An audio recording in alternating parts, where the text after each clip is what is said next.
Hey everybody, it is time for another video. I'm going to add another horse to my channel. If you haven't been to my channel before, I'm Holly Burns of Holly Burns Equine.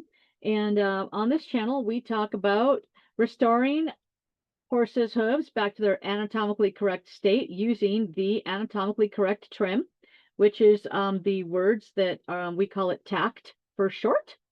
So Sonja's been working with her horse Catty now. She's had him for over 6 years, probably about 6.5 now at least. And when he came to her, he inadvertently, she inadvertently a trimmer. She did not tell the trimmer to do this, and all of a sudden the trimmer took off all of his heels, made his feet teeny, teeny, tiny. And she was been trying to fix him and help him. She found her way to TACT and started working with me a few months ago. And for 6 years, all he did was walk. She doesn't remember him trotting or galloping on his own ever. And she trimmed him once, and the day after, she did her first trim on him after her and I discussed what we thought needed to be done to his feet. And she went out and did it. Good for her. The next day, he started galloping around and running around. So he's doing way better now. But she's still noticing he's got tenderness, and we know that he's not there yet. And so we're still working on it. And she had some questions after her last trim that she just did two days ago, sent me some new pictures. And so I did some markups for her. And I figured as long as I'm doing the markups, we might as well get up to date and add him into the mix onto the channel. So this is Catty's first video, but it's not his first trim. He's been working with me for a little while now. So let's start with a video of how he's doing now. This video is from a couple of days ago.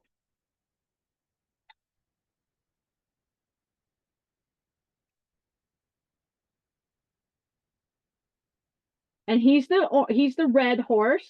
This is his herd mate, a 2-year-old, and he's 15. I think she says 15. I gotta look back and see. I think she said it was 15 years old.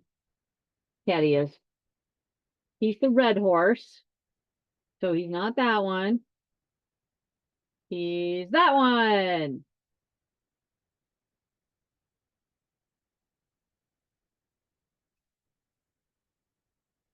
There he does. See how he's a little tentative on the trot, and he's holding his head up a little bit at the trot, and he's a little tentative with his front feet, but look at him go. I mean, this is a lot better than never running, right? He's turning and he's twisting and pivoting on his front feet, and he's bucking in the air. So look at him go there. See, and in perfect downward transition, he just did there right there too.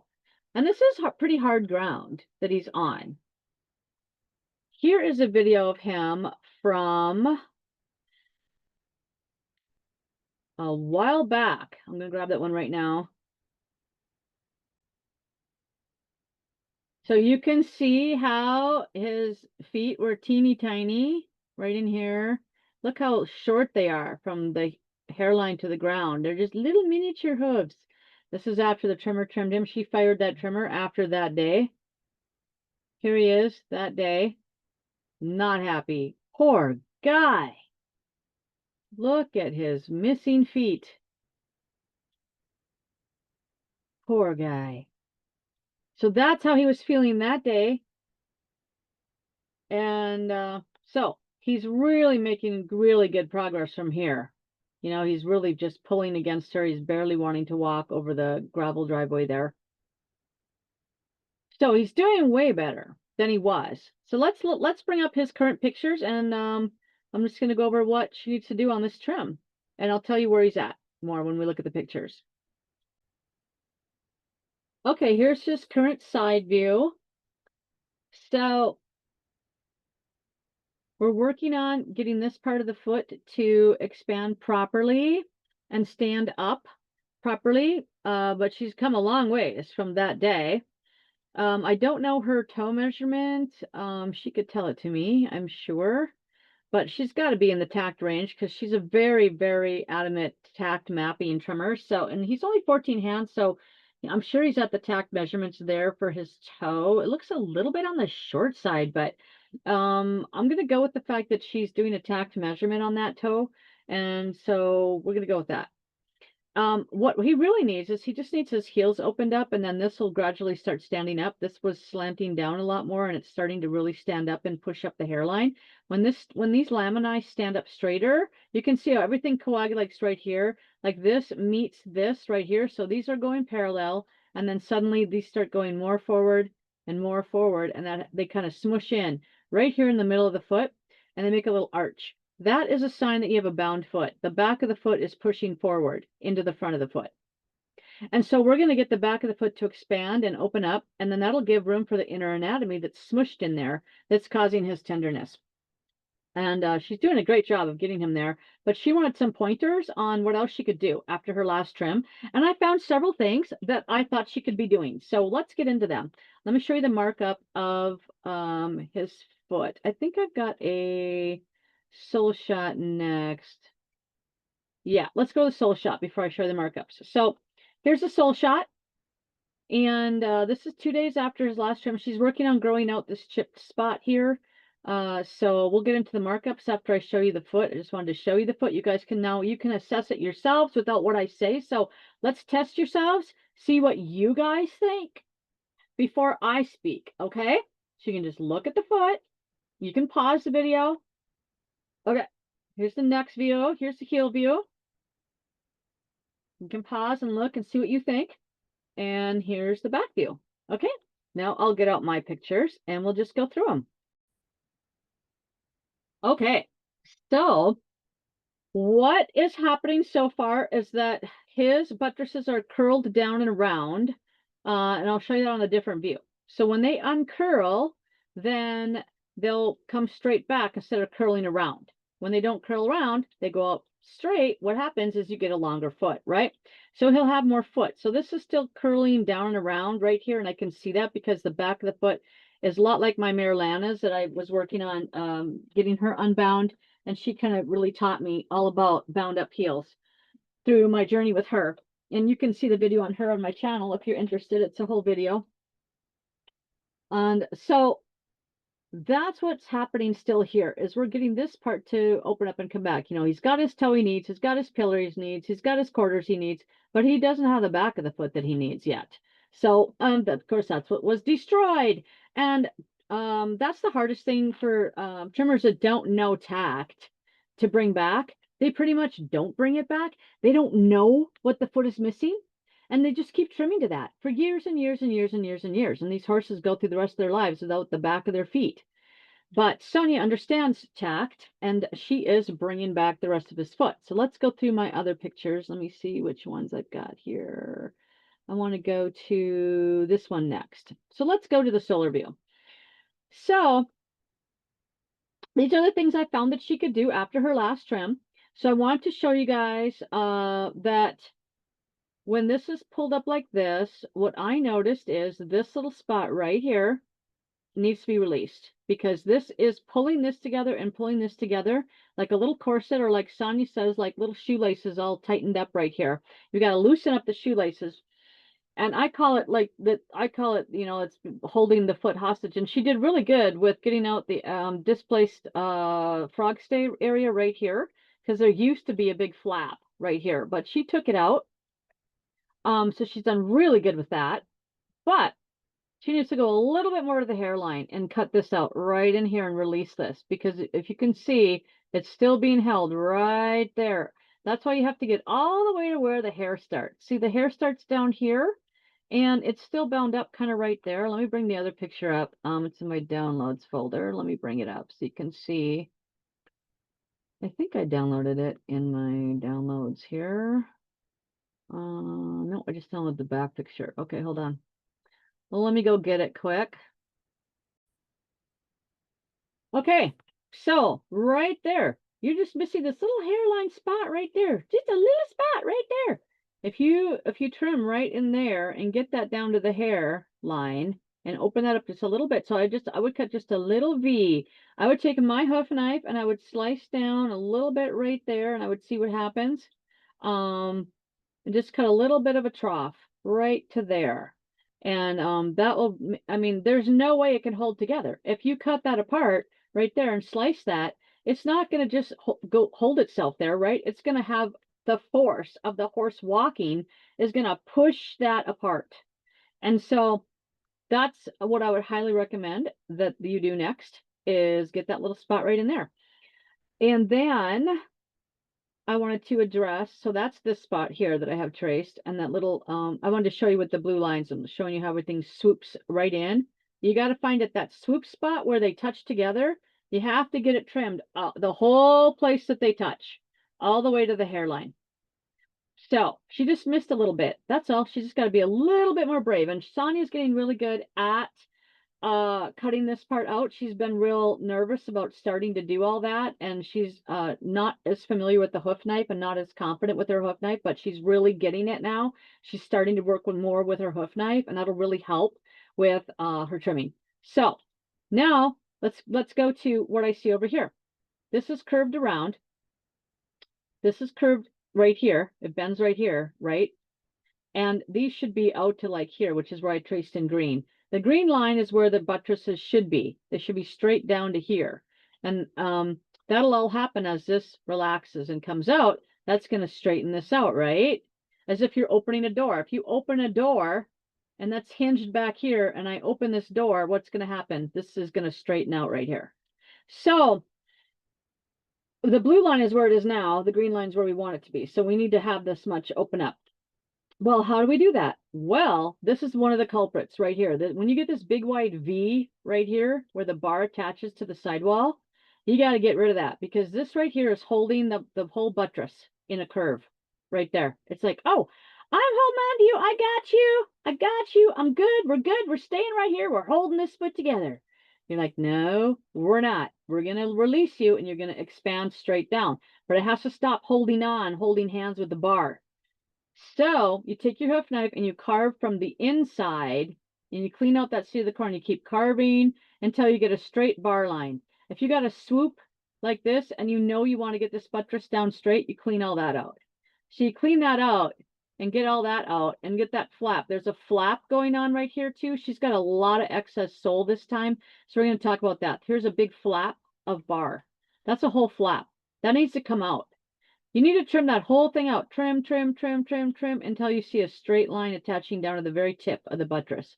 And you guide the bar down until it basically attaches at the tip of the buttress as much as you possibly can. So you get rid of everything above it, everything above that very tip, so that it can attach down here. So you're guiding the bar back, because the bar has migrated up the sides of the foot due to the heels being run forward. At times, if the heels are left too long and they run forward, that will create the bars moving up the sides of the wall. Also, if the heels are trimmed out and the capsule's too small, everything gets shorter and wider. So you're going to clean out this more, clean out that whole thing down. You'll see once you start trimming, a swipe like you're peeling an apple. You take a swipe, then you take a swipe, and you take a swipe, and you take a swipe, and you'll see you can get down to where the bar is level with the sole right about here. And then if all that's gone, that's going to help that buttress release in a straighter fashion. And you'll know when you get there, you'll see where the bar is. And when you get down to there, you want to take the bar level with the sole. Like you don't want any bar sticking above the sole, because the bars those bars are compacted anyway. They're going to come down in like a day. So you don't worry about taking off too much bar. It will be there again in 2 days. And then this is a big flap. If you don't see just a straight line going to the tip of the buttresses, you've got bar that needs to come off. Okay? And you know how to map the bars? You go from the tip of the buttress up to this side of the apex of the frog at the mapping line, where you find the true apex, and you do your 1.5. You do your 1.5 from the quarters up to the apex. I haven't done that for so long. Let me think now. How do I do this line here? I never map this one. I never do this horizontal line. I'm trying to think. I used to, but I don't.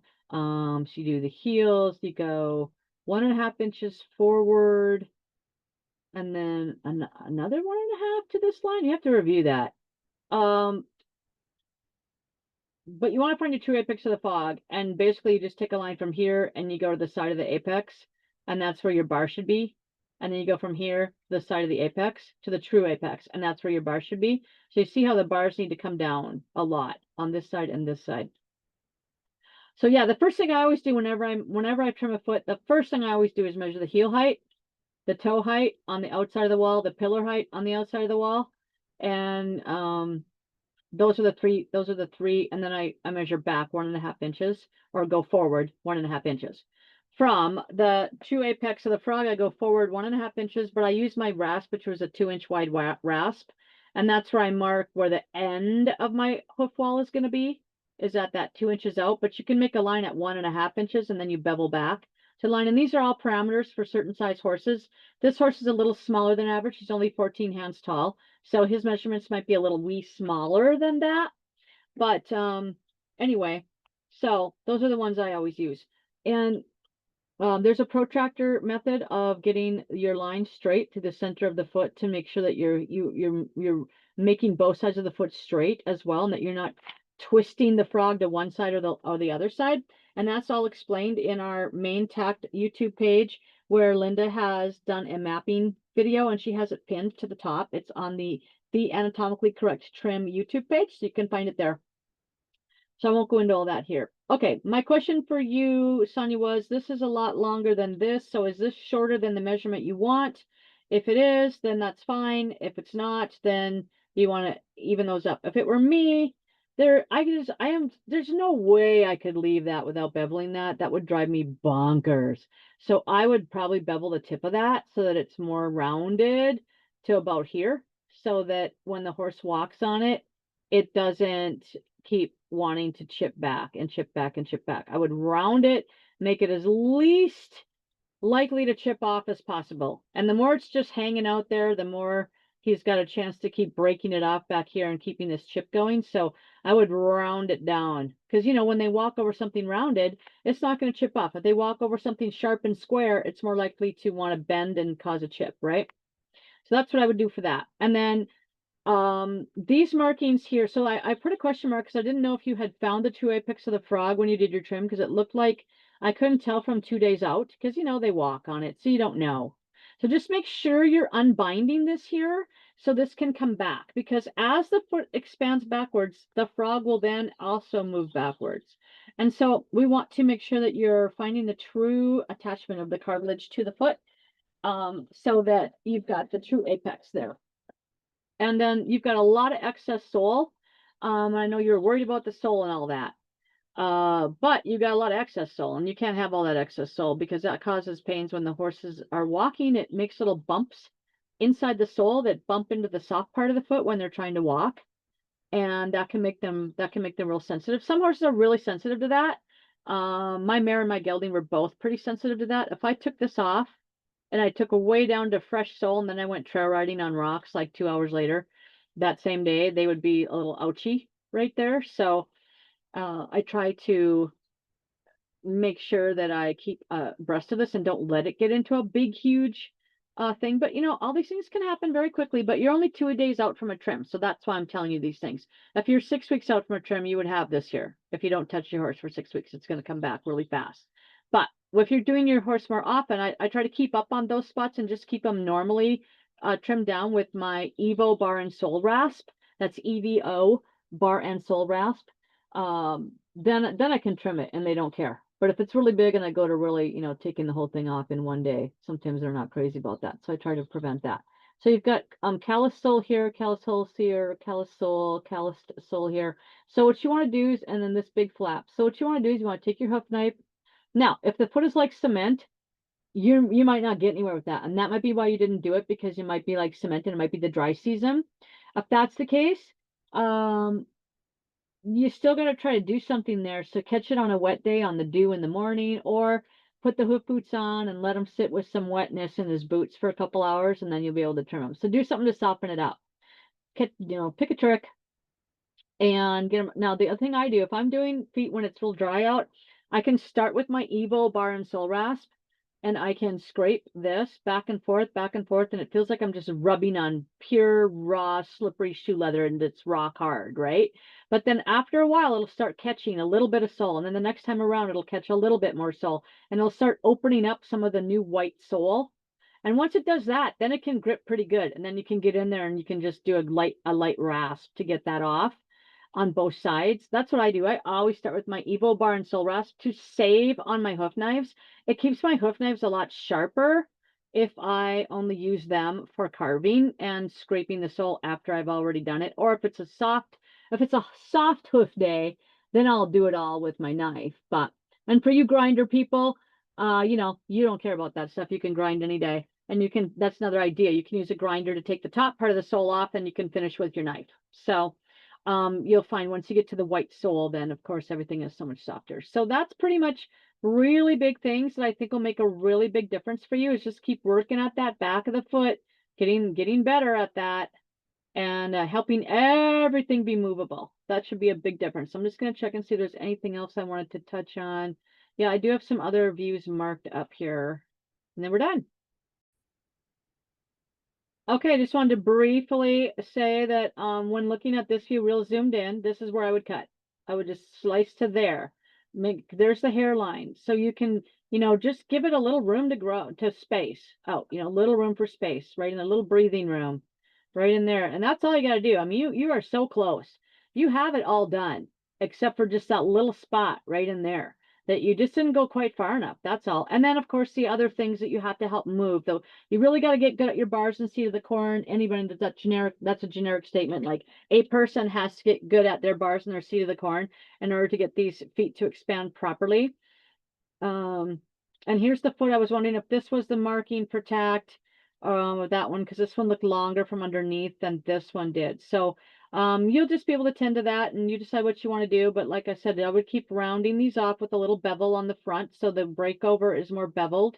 So this can keep growing down and not have any new chipping happening.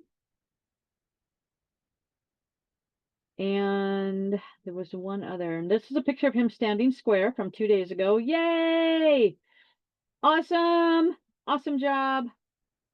And there was one more thing I wanted to say with this view here. See, wait, your carving stops kind of up here, and you really got to go down to here. Just get that little, so I would just do a little slice, just keep growing, you know, cut a little bit bigger V right here. You could take a little bit of this and a little bit of this, and then that should help you get down to there. And then that's what I do. I just slice down one side and back up the other and keep working your way down. If you can't get into there, then for this trim, do this much. Come back in a week, do a little bit more. But yeah, you just need to get more out. Here, that's all. See how it's holding itself? It's got a big enough bridge. It's got a big enough bridge it can still hold across this bridge. And maybe you need to get deeper right here. I'm not sure about this right here, so I can't tell from the photo, but you might be able to take a little bit more out there as well. And then I was just showing you from the picture here. I'll bring up your other photo that's unmarked so you can see that better. Let me find that in my menu down here. Where's my menu? Let me grab that picture for you. Where's the other view? Hold on a second. Okay, so right in here, what I'm seeing is that there's a bridge, the buttress and this bridge of bar that holds it right there. So you got to clean that out. Those drive me nuts. When I see that in a foot, I'm like, you are going bye-bye. You need to go away. Whoops, I clicked the wrong thing with my mouse. I got this new mouse. It's super sensitive. And if I just wiggle my finger the wrong way, then bam, my mouse is clicking all over the place on me. Changing stuff up on me. And I was going to look at the heel view over here. This one and this one. I was just trying to move this so I could zoom in on it for you. So let me make it zoomed. How do I make it zoomed when it's this small? There we go. So here, there we go. Okay. So, oh, don't tell me that just unzoomed right now. Don't tell me that just unzoomed right now. There it is. Okay. We don't need this one. Extra sensitive. I'm telling you, extra sensitive mouse right now, driving me crazy. Let me get this back up again. So right here, when you see this little, it's like the top of when you're on a canyon trail ride and you got a trail that takes you across the top, and it's a skinny little line that you walk across, right? Like a switchback. When that's attaching to this buttress over here, that big cliff here, that's got to go bye-bye.